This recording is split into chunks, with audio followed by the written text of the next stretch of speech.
आजादी के 75 साल बाद भी देश का एक हिस्सा ऐसा है जिस पर ब्रिटिशों का राज चलता है। ये जगह आज भी ब्रिटिश सरकार के कब्जे में है।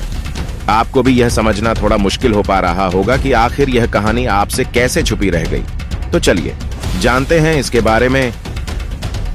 दरअसल हम बात कर रहे हैं देश में स्थित एक ऐसे रेलवे ट्रैक की जिसके जरिए हर साल ब्रिटिश सरकार आज भी 1,20,00,000 की रॉयल्टी खा रहा है। आप भी सोच में पड़ गए ना कि ट्रैक पर मालिकाना हक भारतीय रेलवे की क्यों नहीं है। सबसे बड़ा सवाल तो दिमाग में यह आ रहा होगा कि देश आजाद होने के बाद तो ब्रिटिश सरकार को कोई मतलब ही नहीं रह जाता, यहां तो फिर इस रेलवे ट्रैक पर उनका कब्जा कैसे। दरअसल कहानी कुछ ऐसी है कि भारतीय रेलवे ब्रिटिश सरकार की रॉयल्टी वाली चीज इस्तेमाल कर रही है। यहां नैरो गेज ट्रैक का इस्तेमाल किया जाता है। इसी की रॉयल्टी का पैसे ब्रिटेन की एक प्राइवेट कंपनी को जाता है। हालांकि इस ट्रैक से केवल एक ही ट्रेन गुजरती है।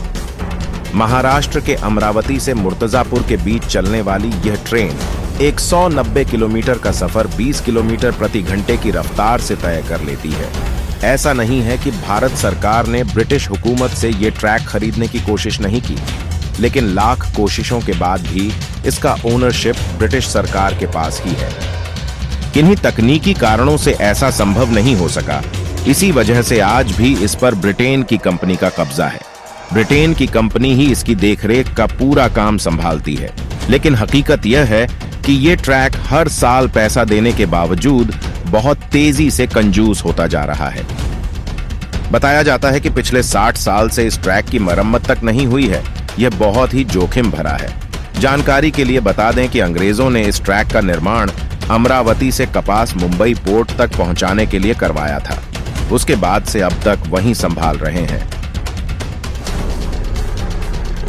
उम्मीद करते हैं कि आपको यह जानकारी सुनकर अच्छी लगी होगी।